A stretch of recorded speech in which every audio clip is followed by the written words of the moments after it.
gente! Nessa aula do canal dessa semana, a gente vai falar sobre a classificação periódica dos elementos. Então, quem não acompanhou as aulas anteriores, vai lá no nosso canal assistir os vídeos anteriores, porque tanto tem aula de conteúdo como também aula de exercícios.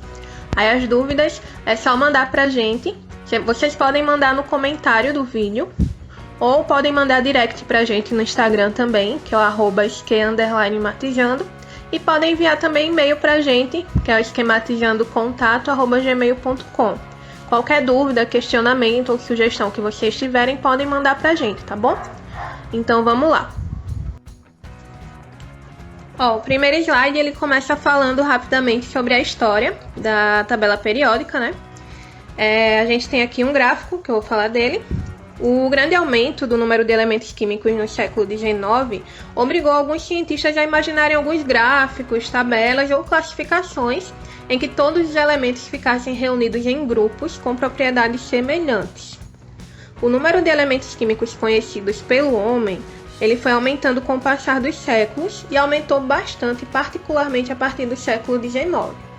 Aí aqui a gente tem um gráfico com, digamos assim, a descoberta dos elementos.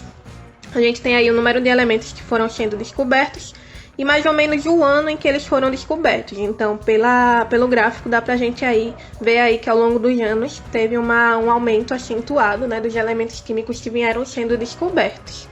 Aí tem aí indicando os elementos sintéticos, que começaram a ser descobertos em torno de 1950, mais ou menos. A gente vai ver de que se tratam os elementos sintéticos, o que são eles. E também da classificação periódica que foi estabelecida por Mendeleev. Foi mais ou menos aí entre 1850 e 1900. A gente vai falar um pouquinho disso mais pra frente. A primeira tabela periódica. Em 1869, trabalhando independentemente, dois cientistas, que eram eles Julius Mayer, na Alemanha, ele se baseou principalmente nas propriedades físicas dos elementos, e também Dmitri Mendeleev, que ficou bem mais conhecido. Ele era da Rússia e se baseou principalmente em propriedades químicas. Esses dois cientistas propuseram tabelas semelhantes para a classificação dos elementos químicos. O trabalho de Mendeleev ele foi, porém, mais meticuloso. Ele anotava as propriedades dos elementos químicos em cartões, pregava esses cartões na parede do seu laboratório, mudava as posições dos cartões até ele obter uma sequência de elementos em que os destacasse a semelhança das propriedades. Foi com esse quebra-cabeça que ele montou no laboratório dele que o Mendeleev chegou à primeira tabela periódica, verificando então que havia uma periodicidade das propriedades quando os elementos químicos eram colocados em ordem crescente de suas massas atômicas. Então foi isso que Mendeleev concluiu. Em uma de suas primeiras tabelas, ele colocou os elementos químicos conhecidos, que eram cerca de 60 na época, em 12 linhas horizontais, em ordem crescente de massa atômica, tomando cuidado de colocar na mesma vertical os elementos de propriedades químicas semelhantes. Um grande feitio do Mendeleev foi deixar certas casas vazias na tabela.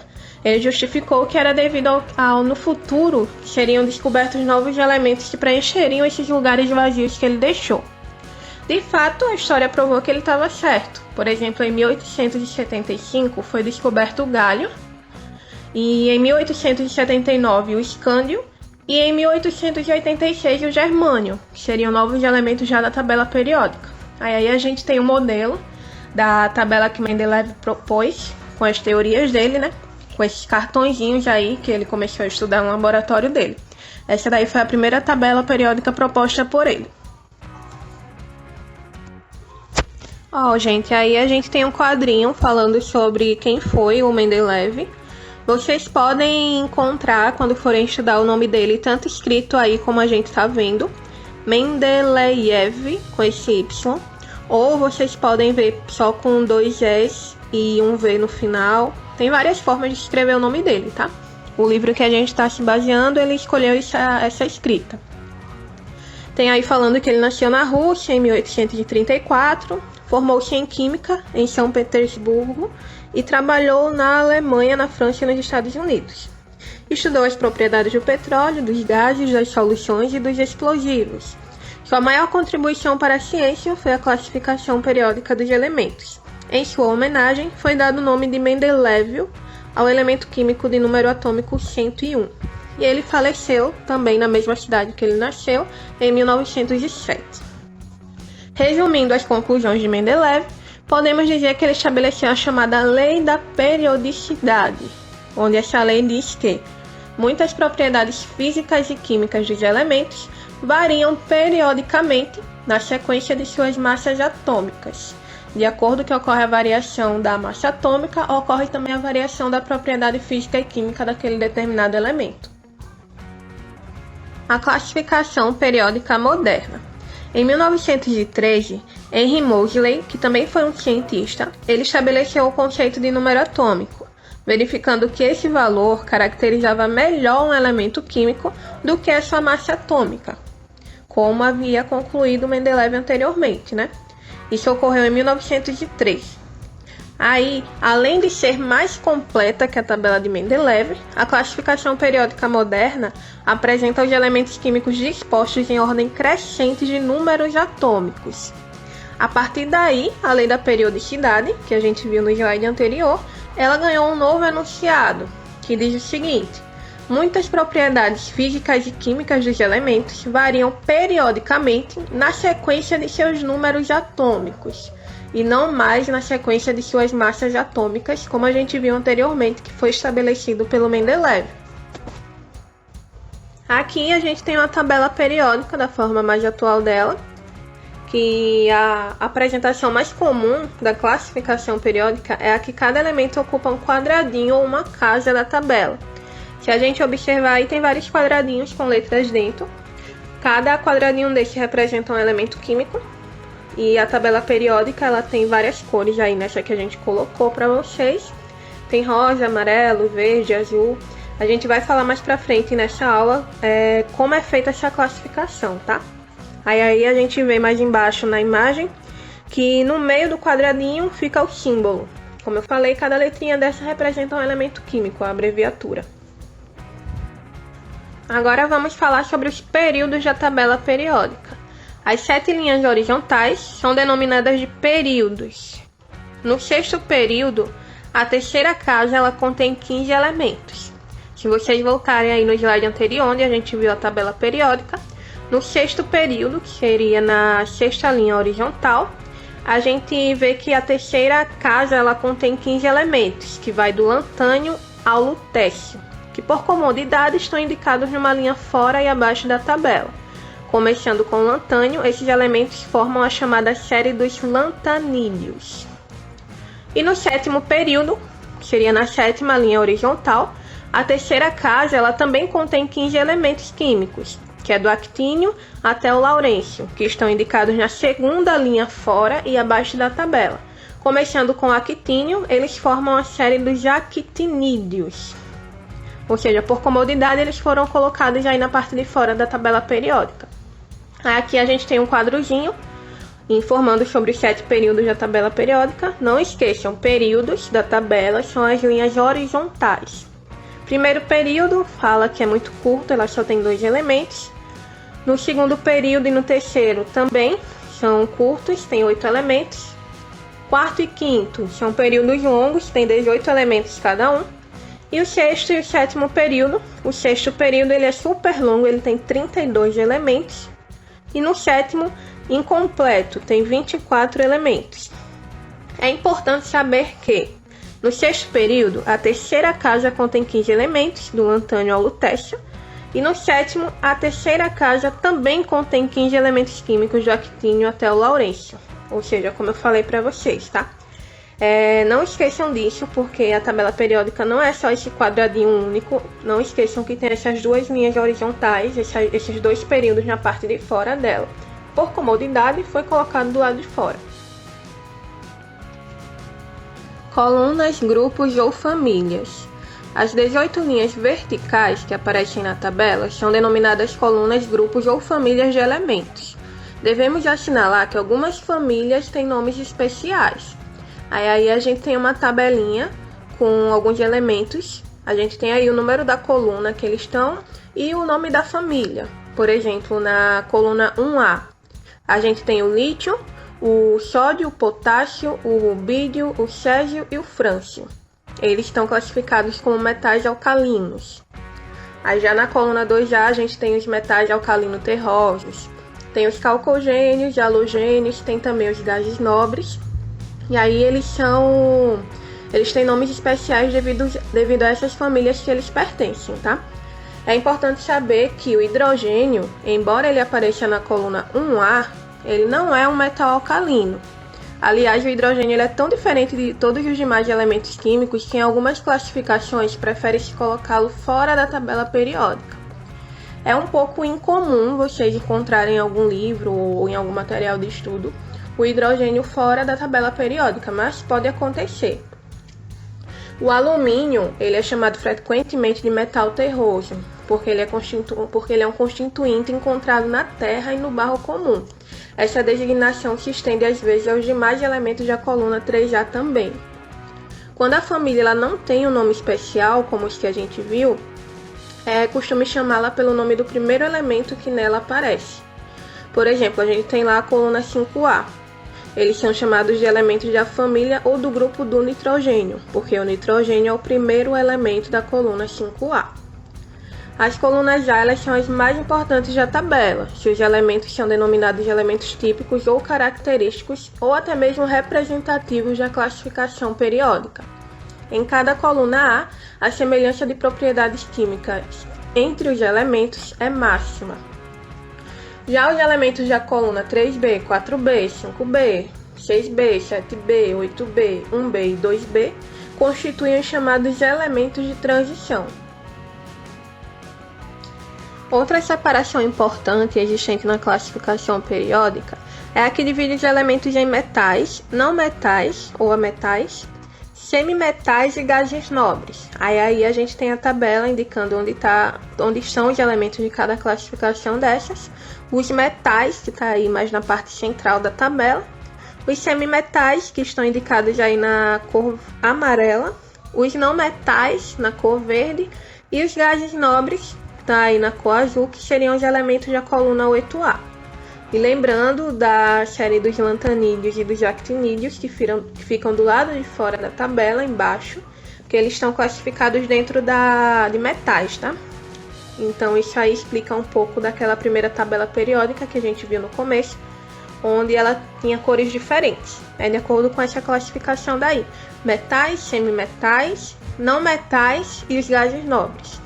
Os metais, eles são elementos sólidos, exceto o mercúrio, em geral duros, com brilho característico denominado brilho metálico, densos, de ponto de fusão e de ebulição altos, bons condutores de calor e de eletricidade também, são maleáveis, podem ser transformados em lâminas finas, são dúcteis, podem ser transformados em fios finos e que formam íons positivos, cátions.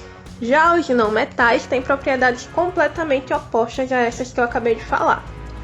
Os semimetais têm propriedades intermediárias entre os metais e os não metais, e os gases nobres ou gases raros, eles têm comportamento químico específico. Uma observação é que na tabela atual existem elementos naturais e elementos artificiais. Naturais são os que existem na natureza. Já os artificiais, eles são produzidos em laboratórios especializados. Dos artificiais, 2 estão situados na tabela periódica, antes do urânio, e por isso são chamados de elementos cisurânicos, que são o tecnécio e o promécio. Os outros artificiais vêm depois do urânio e são chamados de transurânicos. Então tem os cisurânicos e os transurânicos, que são os elementos artificiais. Os nomes dos elementos químicos. Os nomes dos elementos químicos conhecidos desde a antiguidade foram dados arbitrariamente e variam de uma língua para outra. Aí a gente tem o ferro, o Fe, o que vem do inglês e do alemão. O cobre, que é o Cu, que vem do inglês e do italiano.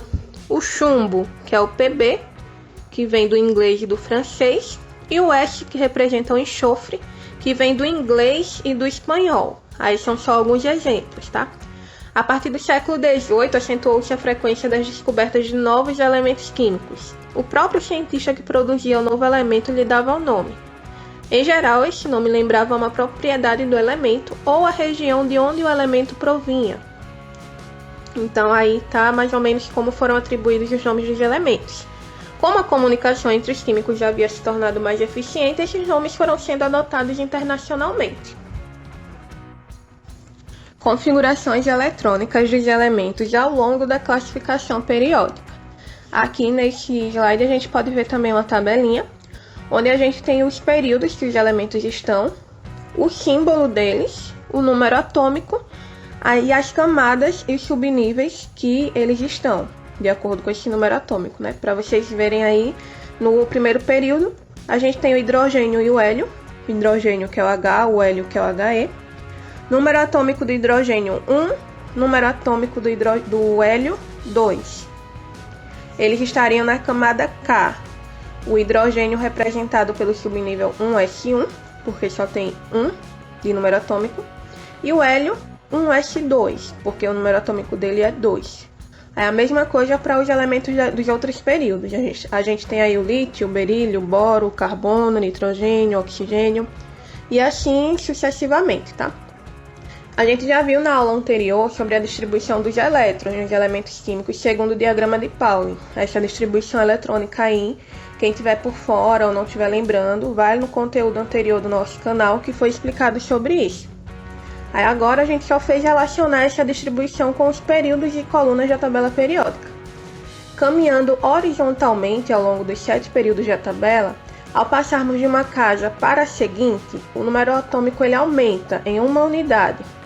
Este acréscimo indica que a eletrosfera está recebendo um novo elétron. Ele é o chamado elétron de diferenciação. Como exemplo, a gente pode citar, por exemplo, o hidrogênio para o hélio. O hidrogênio tem o número atômico 1, o hélio tem o número atômico 2, ou seja, aumentou um elétron de um para o outro. Esse elétron que aumentou é o chamado elétron de diferenciação. Prosseguindo pela tabela periódica, mostramos a seguir a entrada dos sucessivos elétrons de diferenciação no último subnível eletrônico de cada elemento. A gente nota que nesta tabela há 4 regiões distintas de preenchimento dos subníveis eletrônicos. Na região azul, os elétrons entram em subníveis S, na região verde, os elétrons entram em subníveis P, na região amarela, em subníveis D, e na região rosa, os elétrons vão entrar em subníveis F. É importante notar que os 7 períodos da tabela periódica, eles correspondem às 7 camadas ou níveis eletrônicos dos átomos.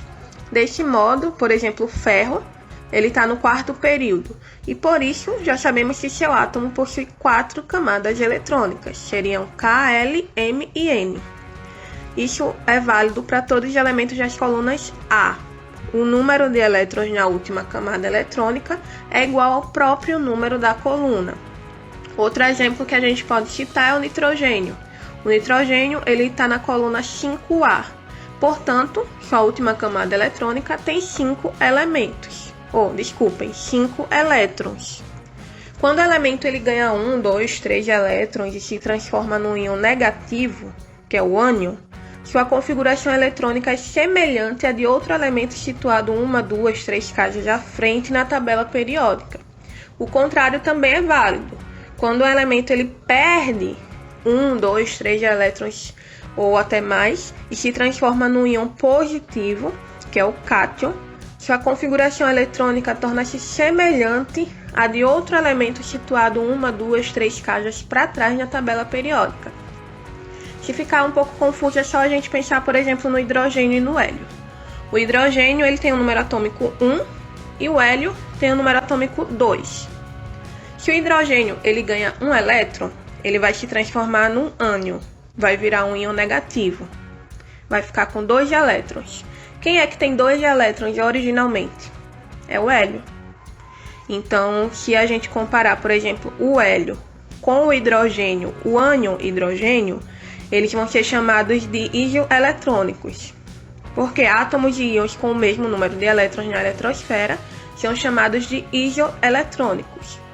Ou seja, a partir do momento que o hidrogênio ele ganhou um elétron, ele vai ficar com a mesma configuração eletrônica do hélio, que originalmente já tem 2 elétrons nele. Aqui a gente tem o livro base que a gente está usando, que é o Feltre Volume 1, de Química Geral, e a referência das imagens que a gente utilizou. Com isso, a gente encerrou a primeira parte do conteúdo desta semana, do assunto desta semana, que é a classificação periódica dos elementos. Essa é só a primeira parte, tá? Estudem, revisem, mandem as perguntas pra gente e fiquem de olho que a gente vai lançar a parte 2 já, tá? Os próximos dias aí, no máximo, a gente já vai colocar aqui no canal e vai divulgar também lá no nosso Instagram. Não esquece de seguir o @esque_matizando. Tem o e-mail também, que é o esquematizandocontato@gmail.com. Então fiquem de olho aí na continuação desse conteúdo, tá bom? Beijo e até a próxima!